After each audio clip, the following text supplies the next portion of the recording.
Mesdames et messieurs, bonsoir et bienvenue à cette session d'information. Le plaisir est nôtre de vous savoir nombreux devant vos postes téléviseurs pour vous informer.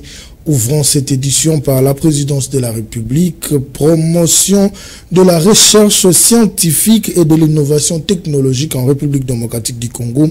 Le président de la République, Félix-Antoine Tshisekedi Tshilombo, invite le ministre de la Recherche scientifique à présenter dans le plus bref délai un projet expéditif au Conseil de ministres. Ruth Dinanzei, Christian Kabouya pour le détail.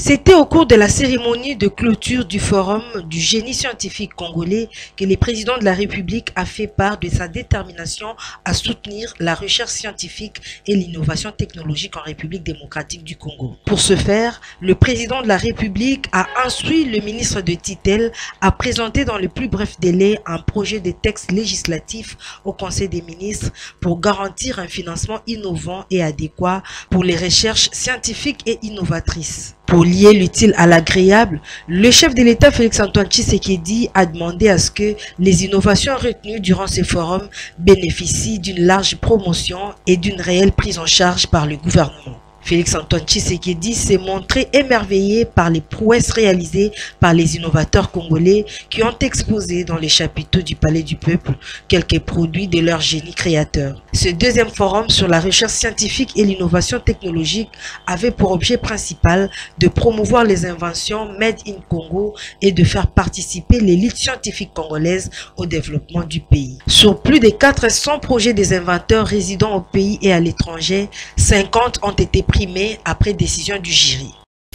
Parlons conservation de la nature. La République démocratique du Congo exige le respect de ses ressources naturelles. C'est le premier vice-président de l'Assemblée nationale, Jean-Claude Tshilombo, qui l'a fait savoir au cours du séminaire de coopération régionale interparlementaire sur les changements climatiques organisé par l'Assemblée parlementaire de la francophonie à Malabo, en Guinée équatoriale. Le détail dans cet élément. Le premier vice-président de l'Assemblée nationale de la République démocratique du Congo, Jean-Claude Tshilombo, appelle à un engagement plus fort des pays d'Afrique centrale dans la lutte contre le changement climatique, notamment par la protection du bassin du Congo. Il l'a fait savoir lors du séminaire de coopération régionale interparlementaire sur le changement climatique organisé par l'Assemblée parlementaire de la francophonie du 26 au 27 août dernier à Malabo, en Guinée équatoriale.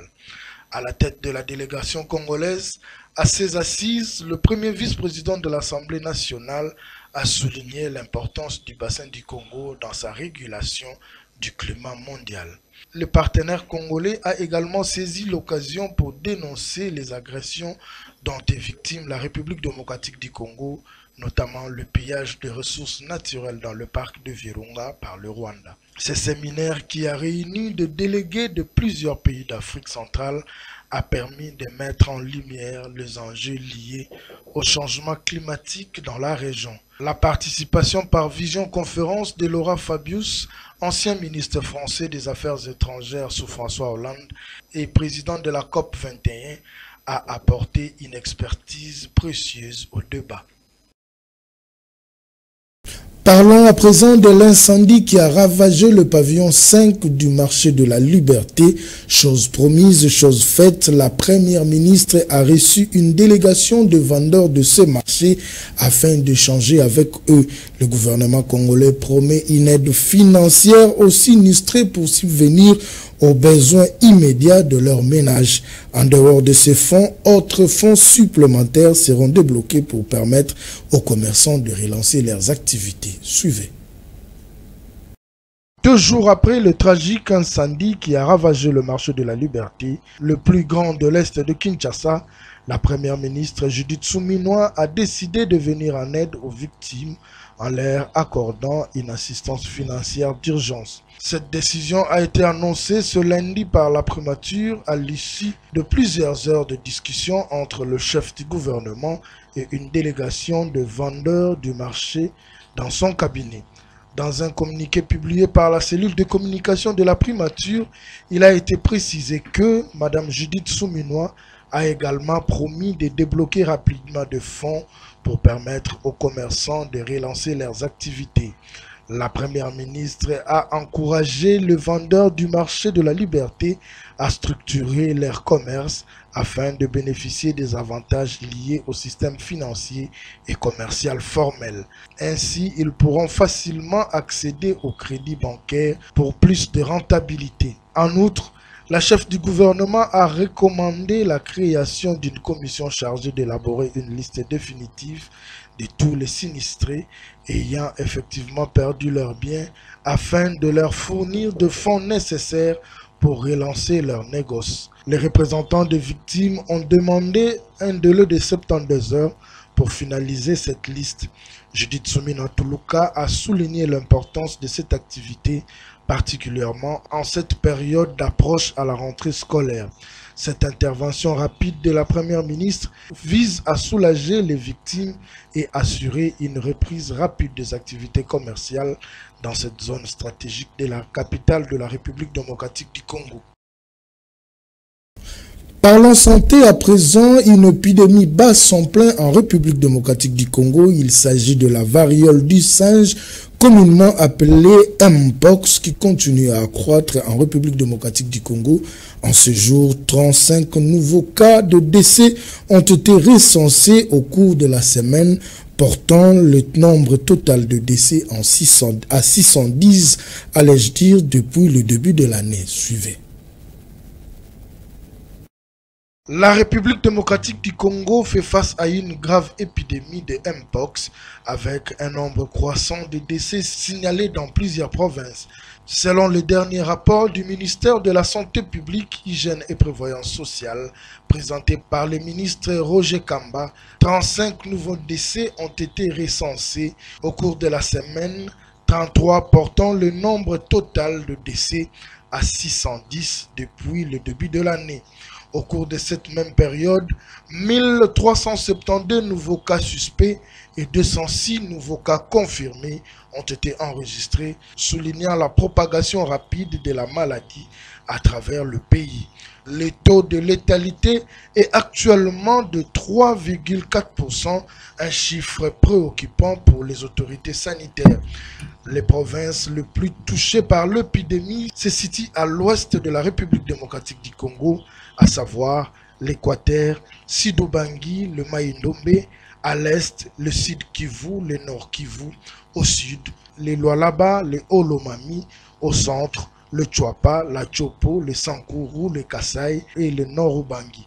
Malgré ces chiffres alarmants, le ministre de la Santé a salué l'amélioration de la qualité des données épidémiologiques grâce aux efforts des équipes de riposte sur terrain. Le ministre a également rappelé les modes de transmission de la Mpox, soulignant que la maladie peut se propager d'une personne à une autre par contact direct avec des objets contaminés ou un animal à un humain.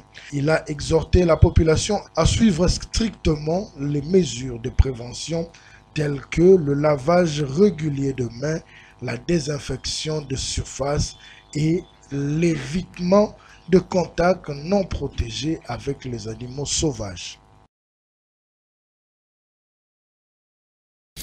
Qui veut aller loin menace sa mouture, dit-on. Le vice-président du bureau d'études du parti ACIR et président des RAPECA, Maître Bourgeois Mboma, confirme les efforts fournis par son parti pour prévenir les élections à venir. Il l'a dit au micro de Fifi Kalumbwe et Gelor Mouya à l'issue de la tenue d'une grande activité du parti tenue à l'hôtel Béatrice. D'emblée, nos impressions sont le meilleur. Comme vous voulez constater, sous l'orientation de l'autorité morale du parti ACIR, l'honorable Peter Kazadi, nous, le rassemblement des associations de Peter Kazadi, nous avons pris part à une réunion extraordinaire du parti qui a connu la coprésidence du président national du parti, l'honorable Lambert Osango, et l'interfédéral ville de Kinshasa, l'honorable Lévi Mbuta, président de l'Assemblée provinciale. Il a été question pour nous au cadre du parti de réfléchir, d'analyser méticuleusement la question relative à l'implantation du parti.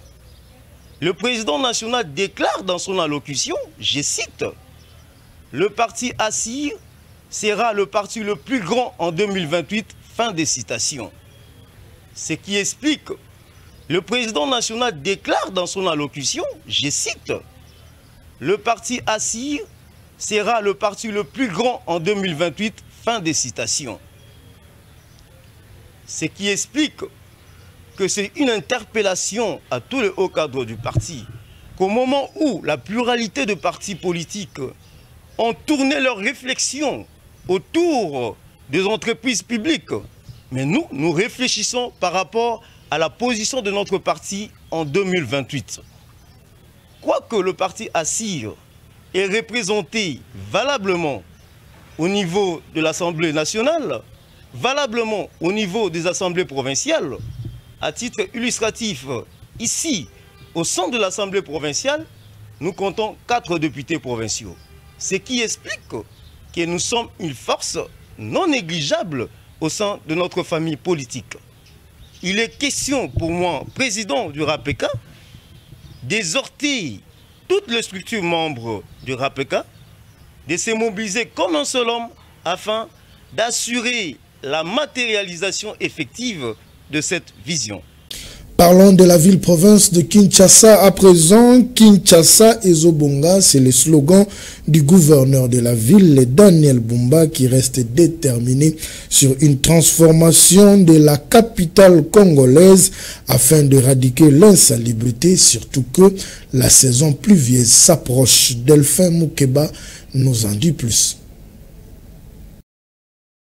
Les nouvelles exécutives de la ville de Kinshasa prennent la mesure de la tâche en choisissant le changement de paradigme. Le gouverneur Daniel Bumba a placé son mandat sous les signes de la transformation radicale de la capitale de la République démocratique du Congo, avec comme slogan Kin Ezobonga. À travers cette annonce sur la transformation de la ville-province de Kinshasa, quelques qui nous pensent qu'il est grand temps que notre gouverneur pense aussi à la construction de nouvelles routes pour les embouteillages dans la ville.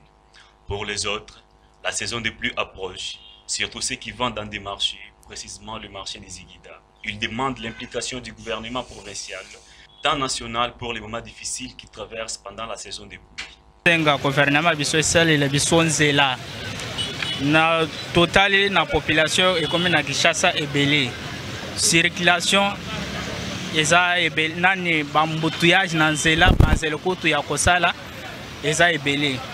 Poni nazota la lemba bypass entrée terminus nani spare zelanyo swane za kukufa nanselo ezoke nani komina ngapa eza kukufa ba nani entrée ya sous région nani matete zela wane za binti zo pesi biso mbutuyage na circulation to circuler binti biso to sengi na bango atuka basalela biso faveur awa wazigida salite mbula soki bandi tokolata buti sokolati buti te okotambola te bangusu ezobima ezotambola tambola fulu kutu koloba te banyama mike ba mitopi ezotambola tozo souffrir. L'état azwa baja ya l'état ba oyo bazotala service ya hygiène service ya hygiène peut-être babanda ko contrôler neti na bawenze baye bandenge ya kocha soin organisation ezala bien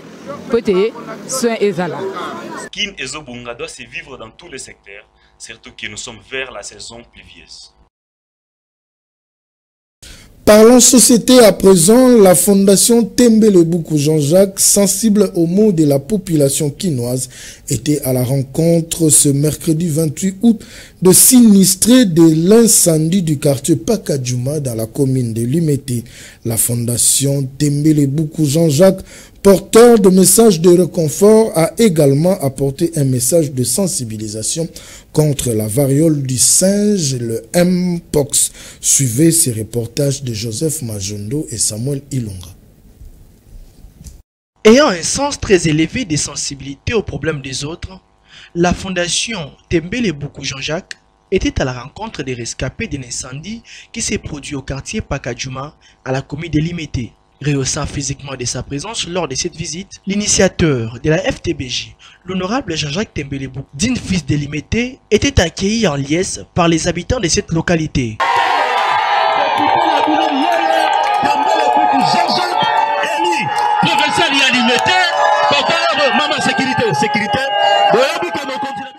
Porteur d'un message de réconfort aux sinistrés, le président de la fondation Tembelebou Jean-Jacques a réitéré le soutien et l'accompagnement indéfectible aux habitants de ces coins de la capitale.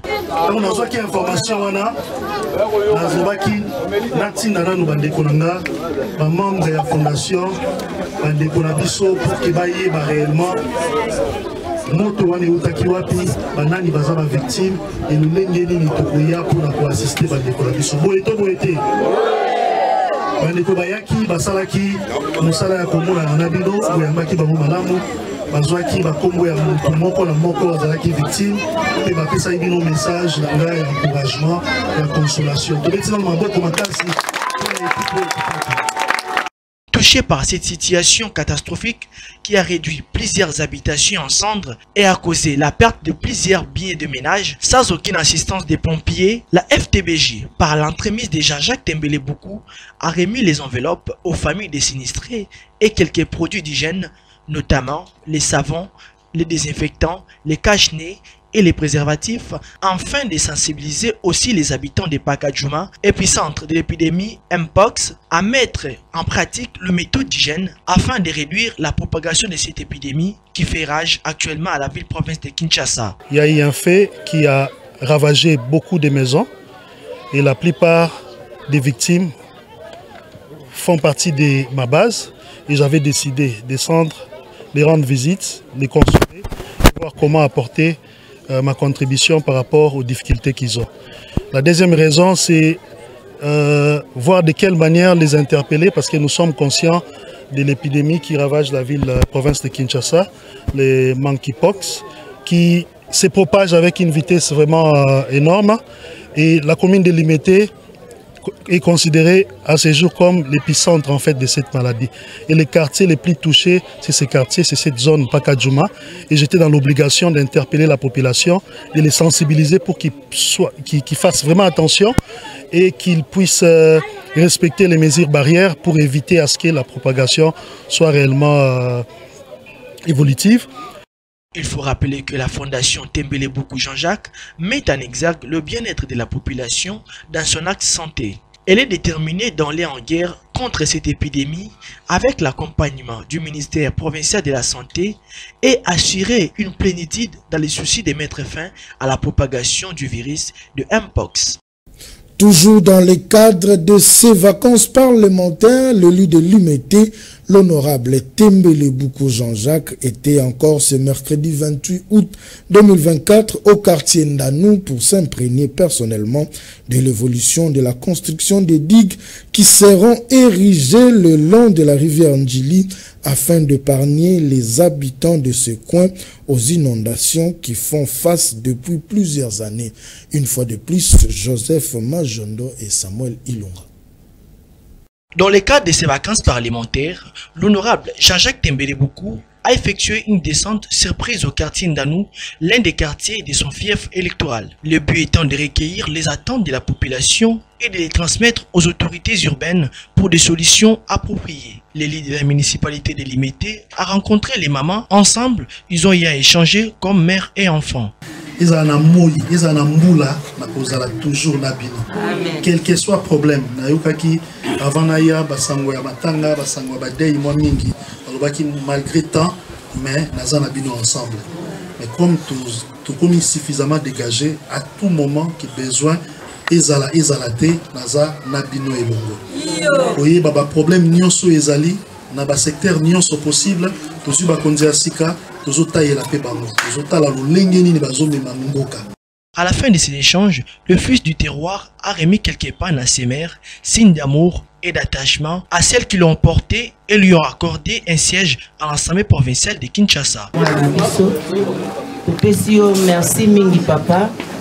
tobandaki kandengo bandaki na biso tobandaki na pasi kasi nzambe wana alobaki ke mwana oyo azosala makambo na ye be na bonzambe biso pe bamama lokwa bamama veve tovandi kobuka mabolongo na biso na se mpona kolela mpona élection na yo lokola nzambe wana apesi réponse na makambo na yo nyonso kaka ndenge otelemi papa ofulama okende liboso ya yo ata eloko moko te kotikala. Si pour les uns, le retour est interdit, pour les autres, non. Malgré l'épuisement physique occasionné par des rencontres qu'il a eues avec plusieurs habitants des quartiers de sa circonscription électorale délimitée, l'infatigable Jean-Jacques Tembele Boukou est allé jusqu'à la rivière Ndjili pour s'enquérir de l'évolution des travaux de construction de la digue qui servira de barrière aux eaux des inondations qui sont victimes les habitants de cette localité. Toujours dans le cadre de notre vacances parlementaires, notre descente c'est juste pour s'imprégner de l'évolution de l'état d'avancement des travaux de construction des digues qui devraient protéger la commune délimitée, précisément les quartiers Salongo, les quartiers Ndanou et tous les autres quartiers qui se trouvent le long de la rivière, voir comment les travaux sont en train d'évoluer. Et nous sommes suffisamment informés, nous avons vu de quelle manière l'entreprise, les ingénieurs sont en train de se battre pour que les travaux soient réalisés. Après les vacances parlementaires, chaque député est censé de faire rapport de ce qu'il a eu à récolter pendant ces moments de vacances. Conscient à cela, l'honorable Jean-Jacques Tembele Boukou s'est dit très déterminé à acheminer tous les problèmes de son limité natal aux autorités compétentes afin que les solutions tant entendues soient trouvées. Rendons-nous à présent au quartier Campem dans la commune de Lancélé où une érosion en progression vers le quartier Mangengengue engloutit les maisons et les avenues dans les ravins. La population qui craint déjà le retour de la saison pluvieuse invite les décideurs à trouver urgemment des solutions pour arrêter cette érosion. Enoch Mafutka et Jemira Mombongo pour les reportages. Cette érosion s'est créée au quartier Campem en progression vers le quartier Mangengengue, un coin réputé de la commune de Lancélé. Ce phénomène inquiétant est intervenu après les pluies diluviennes du mois de mai 2023. Un ravin qui grignote progressivement la terre et des habitations construites en matériaux durables. Une situation qui constitue un véritable malheur pour les occupants de ces quartiers. La population qui craint le danger de voir disparaître leur patrimoine lance un appel pressant aux autorités pour que ces derniers trouvent des solutions susceptibles d'endiguer l'érosion. Ah, peut-être toi, tu as le cas de la désert. Si tu n'es pas au boulot, papa. Il y a kolobelezate. Ah wa soto comme ata 2021 mo le ka place yo ezate okolega ndenge nini. Yango biso ndenge toza na pasi moko ya munene o tokoki ko expliquer ngo te. To yebite soki tokosala ni, to yebite soki tokosuka wapi. Toza na bana baza mike. Nzambe asungaki biso tosi biteni na biso tokoki kofanda poto bokola mabota na biso mais lelo tozo perdre. Tala libulu ndenge sali ezakaka awa te. O kuna pesa direction ya munene Bimati Prince. Place bozo mona wana kuneza direction munene kenda ti Prince mais mona na kalisusu te toko vivre ndenge nini na kati ya mokili ya modelo oyo tala baninga bazocha basaka likolo yindi soki ebeti toko suka wapi bakonzi bakanisela biso toza na kati ya Kinshasa toana zamba te na kati ya Kini mais na Kini makambo modelo oyo. Une attention particulière de l'autorité urbaine s'avère importante pour la population du quartier Campem en progression vers le quartier Mangengengue. C'est afin de prévenir la détresse de plusieurs familles qui risquent de se retrouver sans abri. Bouclons cette édition par cette brève sportive après les Jeux olympiques. Place autour de Jeux paralympiques qui ont lancé les hostilités le mercredi 28 août 2024. Les drapeaux congolais flottera une fois de plus. Les deux para-athlètes congolais, Paulin Mayombo Mukendi et Nancy Senga, représenteront la République démocratique du Congo dans la catégorie des F57 destinée aux athlètes avec limitation de mouvement d'une jambe et seront alignés dans la catégorie de lanceurs de poids. Mesdames et messieurs, merci beaucoup. C'est par ici que nous mettons un point final à cette édition. Merci de votre attention et fidélité que vous ne cessez de nous accorder. Restez toujours branchés au programme de la FM Télévision.